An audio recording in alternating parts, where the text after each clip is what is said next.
اور یہیں پہ ہم خوش آمدید کہتے ہیں حکیم مظہر رانا صاحب کو. السلام علیکم سر. السلام علیکم. کیسے ہیں؟ طبیعت ٹھیک ہے؟ اللہ کا شکر بہتر گڈ ہے.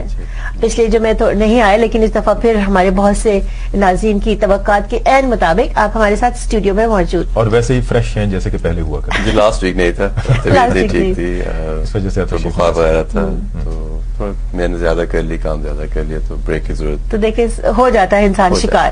آپ یہ بتانا چاہتے ہیں کہ ڈاکٹر صاحبان کو بھی بخار ہو جاتا ہے؟ حکیم ہو جاتا ہے, چونکہ لندن کی سرجری تھی, پھر وہاں سے واپس کام بھی زیادہ تھی. ہاں کام بہت زیادہ تھا, پھر واپس آئے, پھر بریڈفری کی سرجری فلی بک تھی, پھر سردی لگ گئی, تو بخار وغیرہ, تو تھوڑا مسئلہ ہو گیا. علاج کیا, ٹھیک ہو گئے؟ ریسٹ کیا تھا. ریسٹ کیا. ٹھیک ہے. تو حکیم صاحب آج کے پروگرام کا موضوع کیا ہے؟ جی آج کے جو ہمارا پروگرام ہے, ہمارے ایک صاحب ہیں, انہوں نے گزارش کی تھی کہ ہم اکثر تو بات کرتے رہتے ہیں نظام ہضم کے بارے میں, معدے کی خرابی وغیرہ کے بارے میں, السرز کے بارے میں ہم نے بات کی ہے. تو آج کا جو موضوع ہے وہ کہہ رہے تھے کہ اسپیسیفکلی آپ جو ہے اس تکلیف کے بارے میں بتائیں. تو برطانیہ بھر میں جو ہے 40 لاکھ لوگ جو ہیں ہر سال قبض کا شکار ہوتے ہیں. ہر سال 360 ملین پاؤنڈ اس کے علاج میں خرچ آتے ہیں, اور 25 لاکھ لوگ جو ہیں ہر سال ڈاکٹر کے پاس جاتے ہیں اس تکلیف کے علاج کے لیے. تو کسی بھی صورت سے یہ معمولی کنڈیشن نہیں ہے. آج کا جو ہمارا موضوع ہے یہ قبض ہے. قبض کیوں ہوتی ہے, اس کی وجوہات کیا ہیں, اس میں کون سی غذا کھانی چاہیے, کیا پرہیز کرنی چاہیے, کیا تدابیر ہیں جو کہ لوگ خود اپنا سکتے ہیں, تبدیل کر سکتے ہیں اس تکلیف سے بچنے کے لیے. اور ہمیشہ کی طرح اگر ناظرین پروگرام میں حصہ لینا چاہیں تو آپ کال کر سکتے ہیں. اور وہ کوئی بھی موضوع ہو سکتا ہے, یعنی کہ مین پروگرام کا موضوع جو قبض ہے, لیکن آپ جو کچھ کہنا چاہتے ہیں آپ سے ہم ضرور. ہم بات کر رہے تھے آج ٹاپک قبض ہے, تو یہ قبض کن اور کیسے لوگوں کو ہو سکتی ہے جو اس کا شکار ہوتے ہیں؟ جی قبض جو ہے روبینہ اکثر دیکھا جاتا ہے کہ مردوں کی نسبتاً جو ہے 2 گنا زیادہ خواتین اس کا شکار ہوتی ہیں. اس کے علاوہ بزرگ جن کی عمر 60-65 سے زیادہ ہے, انہیں قبض کی پرابلم ہوتی ہے. خواتین حمل کے دوران یا بچے کی پیدائش کے بعد قبض کا شکار رہتی ہیں, اکثر پرابلم ہو جاتی ہے. اور چھوٹے بچے 1 سے 4 سالہ جو بچے ہیں یہ زیادہ تکلیف میں مبتلا ہوتے ہیں. اس کی وجوہات کیا ہوتی ہیں ڈاکٹر صاحب, کیوں ہوتی ہے, اس کی وجوہات کیا ہوتی ہیں؟ یہ کوشچن کی جانب چلیں گے اب سے کچھ دیر کے بعد, لیکن پہلے ہمارے پاس لائن ہے, آپ سے بات کریں گے. جی السلام علیکم. کون صاحب ہیں جناب؟ اپنے ٹی وی کی آواز کو دھیما کیجیے پلیز. ہاں جی آپ کی لائن تھرو ہے. ہیلو, لائن ڈراپ ہو گئی. سو حکیم صاحب قبض کیوں ہوتی ہے, اس کی وجوہات کیا کیا ہوتی ہیں؟ جی رضا, قبض جو ہے اس سے سمجھنے کے لیے کہ قبض کیوں ہوتی ہے, آئی تھنک یہ سمجھنا ضروری ہے کہ جو بڑی آنت جو ہے یہ کام کیسے کرتی ہے. جی یہ بہت ضروری ہے, کیونکہ اگر آپ کو یہ معلوم ہوگا کہ آپ کی باڈی جو کام کیسے کرتی ہے تو آپ پھر اس کی جو خرابی جو ہے وہ سے آپ بہتر صحیح کر سکتے ہیں. پہلی چیز یہ کہ جو بھی آپ کھانا کھاتے ہیں معدے میں تحلیل ہوتا ہے, چھوٹی آنت میں جاتا ہے, وہاں اس میں سے تمام جو غذائیت ہے وہ نکال لی جاتی ہے. باقی جو فضلہ بچتا ہے وہ بڑی آنت میں جاتا ہے. اب بڑی آنت کا کام ہوتا ہے ایک تو سٹور کرنا, اور دوسرا یہ کہ جو اس میں پانی رہ جاتا ہے اسے باڈی کو پہنچانا, یعنی جذب کر لینا. ٹھیک ہے. اب قبض کی ایک وجہ ہوتی ہے کہ بڑی آنت میں جو ہے پانی جو ہے بہت زیادہ نکال لیا جاتا ہے, جو فضلہ ہوتا ہے. اور پھر جب وہ پانی نکال لیا جاتا ہے زیادہ مقدار میں تو وہ پھر زیادہ خشک ہو جاتا ہے, اور وہ پھر آگے جو ہے اس کی موومنٹ نہیں رہتی. یہ ایک پرابلم ہوتی ہے. دوسری اس کی وجہ ہوتی ہے کہ جو موومنٹ ہے. حکیم صاحب کال ہے ہمارے پاس, بات کریں گے آپ سے. السلام علیکم. جی السلام علیکم. جی کون صاحب؟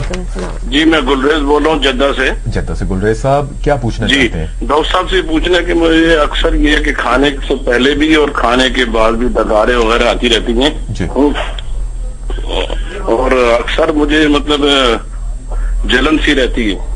جلن رہتی ہے اور ڈکاریں آتی ہیں حکیم صاحب؟ جی بیسکلی اس کی جو وجہ ہے کھانا جو ہے معدے میں رک رہا ہے. اکثر یہ دیکھا یہی جاتا ہے کہ اس قسم کے مریض جو ہیں کھانے کے جو وقت ہے اس کی پابندی نہیں کرتے, یعنی رات کا کھانا اکثر لوگ بہت دیر کھاتے ہیں پھر فوراً سو جاتے ہیں, تو صبح اٹھیں گے تو وہی جو رات کو کھایا اس کے ڈکار وغیرہ آ رہے ہیں. تو آئی تھنک کھانے کے جو ٹائمس ہیں وہ فکس کریں. یہ جو پہلے کالر آئے تھے جنہیں بتایا گیا تھا یہ سونف اور سبز چائے, چھوٹی الائچی یہ کھانے کے بعد پئیں, لیکن کھانے کے ٹائم جو ہیں یہ فکس کریں. یہ بہت ضروری ہے. خاص کر یہ جو بتا رہے ہیں کہ اگر ویسے ڈکار آ رہے ہیں, کچھ کھایا بھی نہیں ہے, جس کا مطلب ہے کہ اسٹیگنیشن ہو رہی ہے, کھانا جو ہے معدے میں رک رہا ہے. تو آئی تھنک کھانا جو ہے کم خوراک مقدار کھائیں اور ٹائم جو ہے فکس کریں, یہ بہت ضروری ہے. حکیم صاحب اس میں یہ نہیں ہوتا کہ آئل وغیرہ چینج کر کے دیکھیں جس آئل میں پک رہا ہے کھانا, یا کوئی جنرلی اسپیکنگ جو بیچارے مریض, یہ جو شفٹ ورک ٹائپ لوگ ہیں نا, جن کا ٹائم فکس نہیں رہتا, انہیں قبض کو سمجھنے کے لیے یہ جاننا ضروری ہے کہ بڑی آنت کیسے کام کرتی ہے. ٹھیک ہے, جو ہم غذا کھاتے ہیں معدہ جو ہے اسے تحلیل کرتا ہے, بریک ڈاؤن کرتا ہے, پھر یہ چھوٹی آنت میں جاتی ہے, اس میں غذائیت نکالی جاتی ہے, جو باقی کچھ فضلہ رہ جاتا ہے, مواد رہ جاتا ہے, یہ بڑی آنت میں جاتا ہے. یہاں اس میں جو تھوڑا بہت پانی ہوتا ہے وہ نکالا جاتا ہے. اب دو وجوہات ہوتی ہیں مین قبض کی. ایک تو ہوتی ہے کہ جو بڑی آنت ہے وہ بہت زیادہ پانی نکال لیتی ہے. ٹھیک ہے, وہ فضلہ جو خشک ہو جاتا ہے, پھر وہ آگے جو اس کی موومنٹ مشکل ہو جاتی ہے. دوسری وجہ ہوتی ہے کہ جو لوگ تھوڑی سی قبض ہوئی, قبض کشا دوائیں کھانا شروع کر دیتے ہیں, ان کی جو حرکت ہوتی ہے, موومنٹ جو ہوتی ہے, یہ ویک ہو جاتی ہے, جو پٹھے کمزور پڑ جاتے ہیں. تو قبض کی دوسری وجہ یہ ہوتی ہے کہ اگر فضلہ جو ہے وہ بہت ڈرائی ہو گیا ہے, خشک ہو گیا ہے, تو اس کی پھر موومنٹ جو ہے وہ سلو ہو جائے گی. تو یہ دو بنیادی وجوہات ہوتی ہیں قبض کی. اور مین جو یہی دیکھا جاتا ہے کہ جتنی دیر جو ہے وہ فضلہ بڑی آنت میں رہے گا وہ خشکتر ہوتا جائے گا, تو اس سے جو ہے قبض جو ہے یہ بگڑ جائے گی. اس کے علاوہ کئی لوگ ہوتے ہیں جنہیں کوئی تکلیف ہوتی ہے, یعنی درد کے لیے پین کلرز کھانے پڑتے ہیں, خاص کر جو کوکوڈامول ٹائپ ہیں, کوڈین بیسڈ جو میڈیسنز ہیں, ان سے بھی خشکی ہو جاتی ہے, ان کا سائڈ افیکٹ ہوتا ہے جس کے باعث قبض ہوتی ہے. بچوں کے لیے یہ بہت پرابلم ہوتی ہے, بچوں میں اتنی سخت اتنی طاقت نہیں ہوتی کہ وہ فضلہ جو ہے موو کریں, تو اگین اس سے جو ہے بچوں کو بھی یہ پرابلم جو ہے کافی تکلیف ہوتی ہے.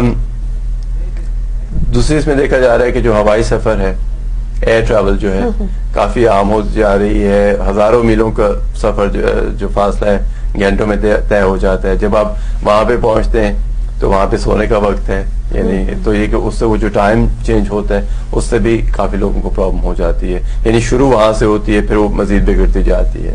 تو اگین اس چیز پہ بھی نظرثانی کرنی چاہیے, اور اگین کوشش کریں جو آگے جا کے ہم جو پرہیز و تدبیر بتائیں گے ان پہ عمل کریں تو انشاءاللہ قبض سے جو بچے رہیں گے. اچھا, یہ قبض یا کانسٹیپیشن جو ہے اس کے لیے زیادہ تر مالج کہتے ہیں فروٹس کھائیں, سبزیاں کھائیں, تو اس کی کیا وجہ ہے, اس کا کیا رول ہوتا ہے؟ جی نا, اس میں دیکھا یہ گیا ہے کہ جو لوگ روزمرہ فروٹ اور سبزیاں استعمال کرتے ہیں انہیں شاد و نادر یا کبھی بھی قبض کی پرابلم نہیں ہوتی. قبض کی جو دو بنیادی وجوہات ہیں وہ آپ کو بتائی گئی ہیں. اب اس میں ہوتا ہے نمبر ایک, پانی لوگ کم پیتے ہیں.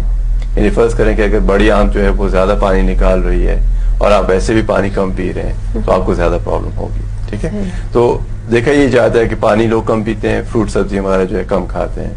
اب زیادہ تر انڈا, گوشت, سفید آٹے کی روٹی, کیک, بسکٹ, کئی لوگوں کو میں جانتا ہوں مریض آتے ہیں, ہم کہتے ہیں جی ناشتے میں آپ کیا کھاتے ہیں, جی 2 بسکٹ کھا لیے. یہ ناشتہ نہیں ہے. ٹھیک ہے, تو اس قسم کی جو غلط غذائیں کھاتے ہیں انہیں جو ہے قبض جو ہے وہ زیادہ پرابلم ہوتی ہے. اب فروٹ اور سبزیاں ہم بار بار کہتے ہیں پانی پیئیں, فروٹ سبزی کھائیں. فروٹ سبزی کیوں کھانی ضروری ہے کہ جو فروٹ اور سبزی ہیں ان میں جو ہے فائبر ہوتا ہے. فائبر جو ہے یہ 2 قسم کا ہوتا ہے, ایک جو کہ پانی میں حل ہوتا ہے. اب اکثر لوگ جن لوگوں کو قبض ہوتی ہے لوگ اسبگول کا چھلکا لیتے ہیں, لیکن وہ یہ ریئلائز نہیں کرتے کہ وہ بھی فائبر ہے, تو وہ پانی میں حل ہو جاتا ہے. ٹھیک ہے, 2 قسم کا فائبر ہوتا ہے, ایک پانی میں حل ہوتا ہے, ایک جو پانی میں حل نہیں ہوتا.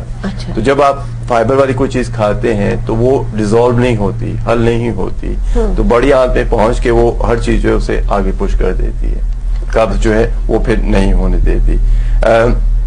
ہمیں دن بھر میں کم از کم جو ہے 20 سے 35 گرام فائبر کی ضرورت ہوتی ہے.